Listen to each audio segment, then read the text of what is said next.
Dear student, good morning. आज हम BA part third के इकोनॉमिक्स फर्स्ट पेपर का अध्ययन करेंगे।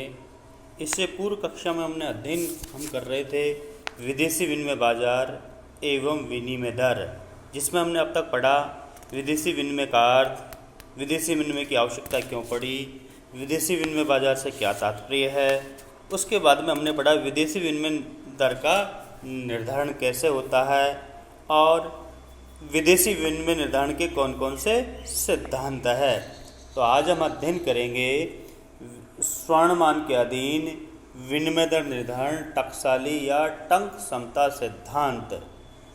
मानी जो टंक समता सिद्धांत है इसको हम टकसाली दर सिद्धांत भी कहते हैं।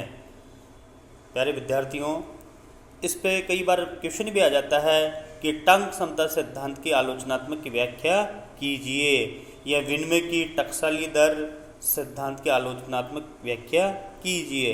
कई बार 2 नंबर का प्रश्न भी आ जाता है कि विनिमय की टकसाली दर से क्या तात्पर्य है या टंक समता दर से क्या तात्पर्य है। तो आज हम अध्ययन करेंगे टंक समता सिद्धांत या विनिमय की टकसाली दर सिद्धांत। दो देशों की मुद्राओं में स्वर्ण की मात्रा के आधार पर जो विनिमय दर निर्धारण होती है उसे टंक समता दर अथवा विनिमय की टकसाली दर कहते हैं।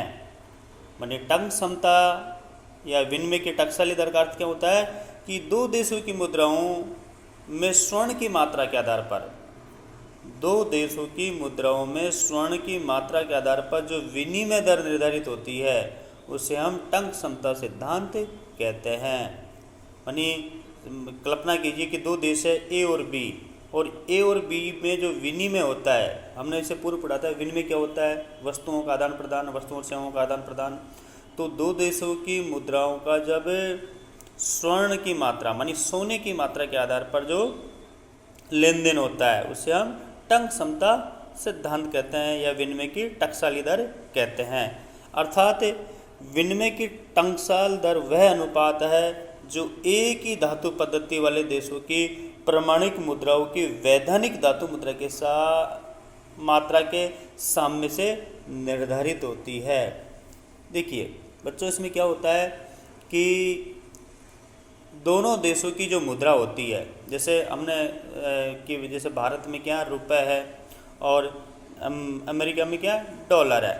अब जैसे सपोज करो कि भारत में 1 रुपये के बराबर कितना सोना आता है और अमेरिका में $1 से कितना सोना आता है। यानी पहले वहाँ की घरेलू मुद्रा को स्वर्ण में परिवर्तित किया जाता है और उसके बाद में दोनों देशों की विनिमय दर निर्धारित होता है। जैसे यहाँ पर उदाहरण दे रखा, यहाँ पर देखिए स्वर्णमान के अंतर्गत विनिमय दर एक देश की मौद्रिक इकाई में शुद्ध स्वर्ण की मात्रा की दूसरे देश की मुद्रा में स्वर्ण की मात्रा के साथ तुलना करके निकाली जाती है। व्यवहार में विनिमय दर टंक समता दर का समकक्ष केवल उस स्थिति में हो सकता है जब विदेशी मुद्रा की मांग और पूर्ति बराबर हो। मानी व्यवहार में दोनों देशों के बीच में टंक समता दर का निर्धारण किस स्थिति में हो सकता है? जब दोनों देशों में विदेशी मुद्रा की मांग एवं पूर्ति बराबर हो। लेकिन व्यवहार में ऐसा नहीं होता, मांग और पूर्ति में उतार चढ़ाव आता रहता है। इस वजह से विनिमय दर में भी परिवर्तन होता रहता है। अब टंक समता सिद्धांत की विभिन्न अर्थशास्त्रियों ने परिभाषाएं दी हैं। उनमें पहला है S.E. थॉमस के अनुसार। थॉमस ने टंकसाली समता वह अनुपात है जो एक ही धातु मान पर आधारित देशों की प्रमाणिक मौद्रिक इकाइयों के वैधानिक धातु साम्य में व्यक्त होता है। H.E. ईवर्ट के अनुसार जहां 2 देश अपनी मुद्राओं के लिए एक समान धातु का प्रयोग करते हैं उनके बीच विनिमय को टंकसाली समता एक मुद्रा की उतनी इकाई जिसमें वैधानिक रूप से शुद्ध धातु की उतनी मात्रा रहनी चाहिए जितनी कि कानूनी रूप से दूसरी मुद्रा की इकाई में रहती है। यानी कहने का तात्पर्य है कि टंक समता सिद्धांत में यह अध्ययन करते हैं कि दोनों देशों में एक ही धातु में एक धातु चाहे वो सोना हो सकता है, चाहे वो चांदी हो सकता है, लेकिन यहाँ पर हम सोने को लेंगे, स्वर्ण को लेंगे। मानी वहाँ की जो घरेलू मुद्रा को पहले स्वर्ण में बदला जाता है, पर एक ही धातु के आधार पर विनिमय होता है। हैबरलर के अनुसार दो स्वर्णमान वाले देशों के बीच में विनिमय दर उनकी मुद्राओं को सोना खरीदने की शक्ति के समान स्थापित करके प्राप्त की जाती है। यहाँ पर हैबरलर ने काफ़ी सरल शब्दों में समझाया कि दो देशों के बीच में जो विनिमय दर होती है, उनकी मुद्राओं की जो सोना खरीदने की जो शक्ति होती है, उस शक्ति के आधार पर ही विनिमय दर निर्धारित होती है। जैसे एक उदाहरण दे रखा है यहाँ पर देखिए, माना कि दो देश हैं ए और बी तथा दोनों में स्वर्ण चलनमान है। मानी दो देश ए और बी और दोनों में ही स्वर्ण चलनमान है। ए देश की मुद्रा की एक इकाई के बदले में 10 ग्रेन शुद्ध स्वर्ण आता है और दूसरा बी देश की एक मुद्रा की एक इकाई के बदले में 5 ग्रेन स्वर्ण आता है। मैंने देखिए इसमें ये साफ दे रखा है कि तो यहाँ पर एक समीकरण बनेगा ए देश का कि 10 ग्रेन शुद्ध स्वर्ण बराबर ए देश की मुद्रा की एक इकाई, दूसरा 10 ग्रेन शुद्ध स्वर्ण बराबर बी देश की मुद्रा की 2 इकाई। अर्थात हमने अभी ऊपर पढ़ा कि ए देश में ए मुद्रा की एक इकाई के बदले में 10 ग्रेन शुद्ध स्वर्ण खरीदा जाता है। दूसरी तरफ बी देश में मुद्रा की एक इकाई के बदले में 5 ग्रेन शुद्ध स्वर्ण खरीदा जाता है। अब यदि दोनों को हम समान दर से हम परिवर्तित करें, 10 तो जैसे पहला समीकरण है कि 10 ग्रेन शुद्ध स्वर्ण बराबर है ए देश की मुद्रा की एक इकाई, और बी देश में वो 10 ग्रेन शुद्ध स्वर्ण बी देश की 2 इकाई से प्राप्त होगा। अतः ए देश की मुद्रा की एक इकाई और बी देश की मुद्रा की 2 इकाई आपस में बराबर होंगे। क्यों? क्योंकि ए देश की एक इकाई के बदला में 10 ग्रेन स्वर्ण खरीदा जाता है और बी देश की 2 इकाई से 10 ग्रेन स्वर्ण खरीदा जाता है। ठीक है। प्रथम विश्व युद्ध के पूर्व इंग्लैंड और अमेरिका पूर्ण स्वर्ण मान पर आधारित थे। यानी जो प्रथम विश्व युद्ध हुआ था उससे पूर्व अमेरिका और इंग्लैंड का जो विनिमय दर था पूर्ण रूप से स्वर्ण पर आधारित था। जो इंग्लैंड की जो मुद्रा है उसे हम क्या कहते हैं? पौंड। इंग्लैंड की जो मुद्रा है वो पौंड है और पौंड का ये चिन्ह है। और अमेरिका की जो मुद्रा है उसको हम क्या कहते हैं? डॉलर। इसका चिन्ह ऐसा होता है। ठीक है। तो द्वितीय विश्व युद्ध से पूर्व देखिए पौंड में 113.0016 ग्रेन शुद्ध स्वर्ण की मात्रा थी। मानी उस समय एक पौंड के बदले में 113.0016 ग्रेन शुद्ध स्वर्ण खरीदा जाता था। उसी प्रकार डॉलर में 23.220 ग्रेन शुद्ध स्वर्ण खरीदा जाता था। अब इसको यदि हम एक पौंड के रूप में हम यदि इसको परिवर्तित करें तो एक पौंड बराबर 4.8665 डॉलर होगा। मानी एक पौंड के बदले में लगभग $5 दिया जाएगा। ठीक है। अब सूत्र के रूप में यदि हम देखें कि विनिमय दर का निर्धारण कैसे किया जाता है तो यहाँ पर 2 सूत्र दे रखे हैं। पहला दे रखा है स्वदेशी मुद्रा की एक इकाई के बराबर विदेशी मुद्रा की मात्रा। मानी स्वदेशी मुद्रा मानी हमारे देश की मुद्रा को दूसरे देश की मुद्रा में कैसे परिवर्तित किया जाता है, उसका सूत्र है यहाँ पर ये कि स्वदेशी मुद्रा में स्वर्ण की मात्रा बटा विदेशी मुद्रा में स्वर्ण की मात्रा। ठीक है। दूसरा है कि स्वदेशी मुद्रा की एक इकाई के बराबर स्वदेशी मुद्रा की मात्रा मानी विदेशी मुद्रा की एक इकाई के बदले में हमारे देश की मुद्रा को कैसे परिवर्तित किया जाता है, उसका सूत्र आप देखिए यहाँ पर। उसका सूत्र है यहाँ पर कि विदेशी मुद्रा की स्वर्ण की मात्रा अपॉन स्वदेशी मुद्रा की स्वर्ण की मात्रा। कहने का तात्पर्य ये है कि जिस देश की मुद्रा को स्वर्ण में परिवर्तित किया जाता है वह देश ऊपर आएगा और दूसरा देश नीचे आएगा। ठीक है। अब स्वर्ण बिंदु, जब दो देशों के बीच में विनिमय दर होता है तो विनिमय दर में हमने पीछे पढ़ा था कि मांग और पूर्ति में परिवर्तित होता रहता है। विदेशी मुद्रा की मांग और पूर्ति स्थिर नहीं रहती, इसमें परिवर्तन होता रहता है और इस परिवर्तन की वजह से विनिमय दर बदलती रहती है। विनिमय दरों में उच्चावच आता है। उच्चावच का तात्पर्य होता है कि कभी विनिमय दर का बढ़ जाना, कभी घट जाना।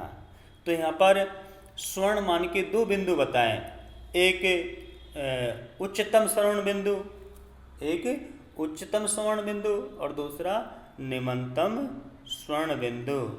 तो यहाँ पर टकसाली सिद्धांत में ये बताया गया है कि विनिमय दर की दो बिंदु है, एक उच्चतम स्वर्ण बिंदु और दूसरा निम्नतम स्वर्ण बिंदु। उच्चतम स्वर्ण बिंदु को हम निर्यात बिंदु भी कहते हैं और निम्नतम स्वर्ण बिंदु को हम आयात बिंदु भी कहते हैं। अब दोनों देशों के बीच में इन दोनों बिंदुओं के बीच में ही व्यापार होता है, अर्थात उच्चतम स्वर्ण बिंदु और निम्नतम स्वर्ण बिंदु के बीच में ही विनिमय दर का निर्धारण होगा। अब इसको हम विस्तार से पढ़ते हैं। जैसे पहला हम लेंगे विनिमय दर की उच्चतम सीमा अथवा स्वर्ण निर्यात बिंदु।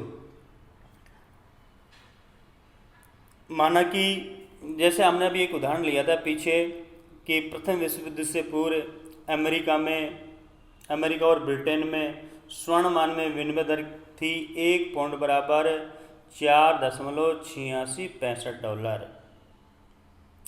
इसी के आधार पर हम स्वर्ण मान के अंतर्गत विनिमय दर के उच्चावचन की सीमा को समझेंगे।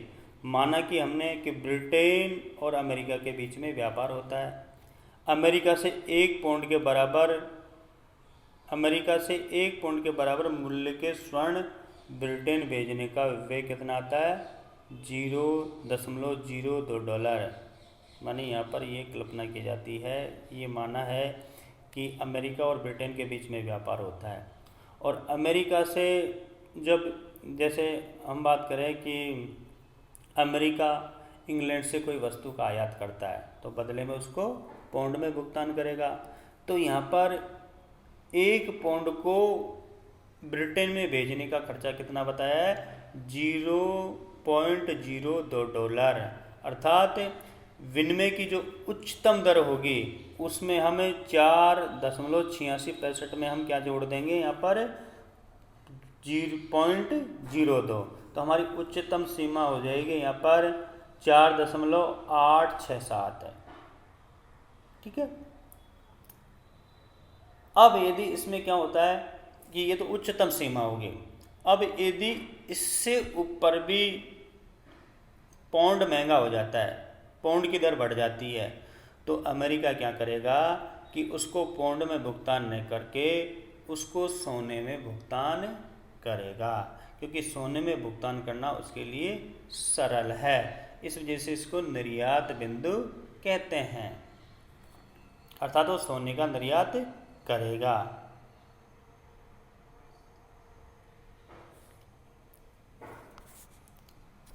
इसके बाद में देखिए नेक्स्ट है विनिमय दर की निम्नतम सीमा अथवा स्वर्ण आयात बिंदु। जैसे हमने ऊपर भी आपको बताया है कि दूसरी जो हमारी स्वर्ण बिंदु है उसको हमें विनिमय दर की निम्नतम सीमा कहते हैं या इसको आयात बिंदु कहते हैं। ये वो बिंदु है जिससे नीचे विनिमय दर का निर्धारण नहीं होता। यदि विनिमय दर इससे नीचे गिरती है तो सोने का क्या होता है? आयात होता है। जिस प्रकार विनिमय दर की उच्चतम सीमा होती है उसी प्रकार विनिमय दर की निम्नतम सीमा भी होती है। और यदि विनिमय दर इस सीमा के नीचे जाती है तो स्वर्ण का आयात प्रारंभ होता है। पिछले उदाहरण की दृष्टि में रखते हुए यदि ब्रिटेन अमेरिका को निर्यात की तुलना में वहाँ से आयात अधिक करता है। अब वहाँ पर हमने क्या लिया था कि अमेरिका आयात करता है और ब्रिटेन निर्यात करता है। अब यहाँ पर हम ये माने कि ब्रिटेन आयात करता है और अमेरिका निर्यात करता है, या ब्रिटेन निर्यात की तुलना में आयात अधिक करता है, तो ब्रिटेन के आयातकर्ता को भुगतान करने के लिए डॉलर की आवश्यकता होगी, तो उसकी मांग करेंगे और यदि डॉलर की मांग बढ़ेगी तो उसका मूल्य भी बढ़ जाएगा। तो अब एक पहले विनिमय दर थी 1 पाउंड के बदले में 4.8665। अब जिस देश की मुद्रा की मांग बढ़ती है तो उस देश का मुद्रा का मूल्य बढ़ जाता है।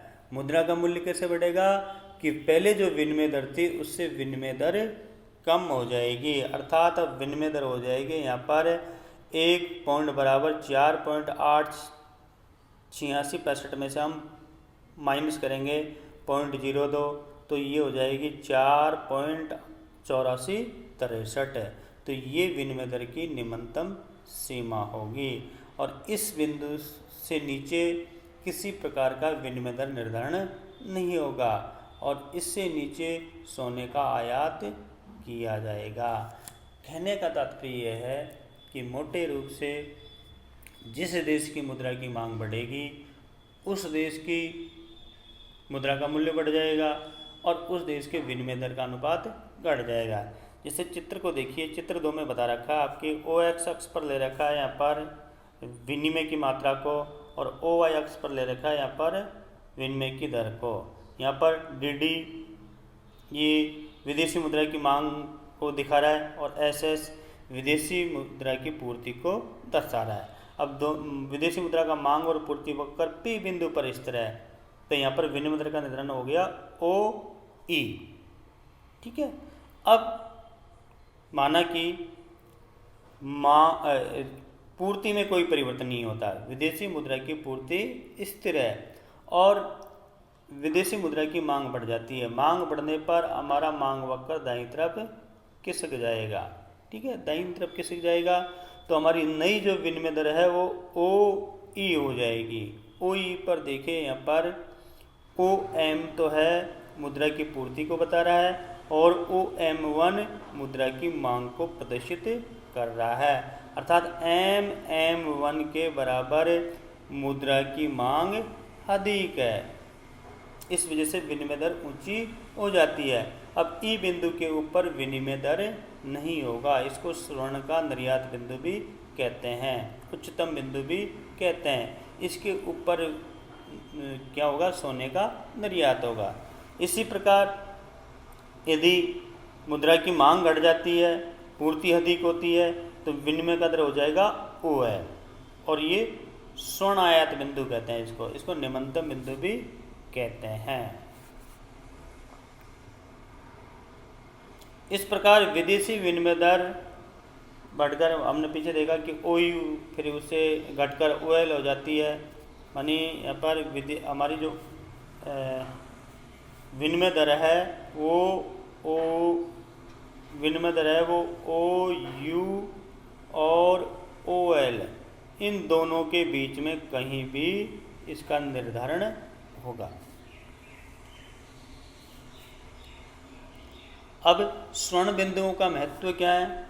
स्वर्ण बिंदुओं का महत्व है, स्वर्ण मान के अंतर्गत विदेशी विनिमय को निर्धारित करने में स्वर्ण बिंदुओं का महत्वपूर्ण स्थान है, क्योंकि इनमें ये ज्ञात होता है कि विदेशी विनिमय बाजार में विनिमय दर किस सीमा तक परिवर्तन होता है।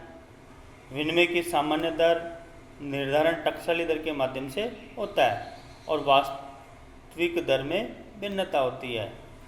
इसकी भी कुछ लिमिटेशन है। टंक समता सिद्धांत की लिमिटेशन सीमाएं क्या क्या है? पहला है, विश्व के अधिकांश देशों में अपरिवर्तनीय पत्र मुद्रा चलन में है, जिसमें स्वर्ण के अनुपात को लेकर विभिन्न मुद्राओं के मध्य विनिमय दर का निर्धारण करना संभव नहीं है। दूसरा है, 1934 में विश्व के सभी देशों ने स्वर्ण मान का परित्याग कर दिया है, क्योंकि विश्व में कोई ऐसा देश नहीं था जहाँ स्वर्ण मान विद्यमान था। तीसरा, सरकार के पूर्व अनुमति के बिना स्वर्ण का निर्यात और आयात करना अवैधानिक माना जाता है। नेक्स्ट है, स्वर्ण की धातु के सिक्कों को गलाना अवैधानिक एवं गैर कानूनी माना जाता है।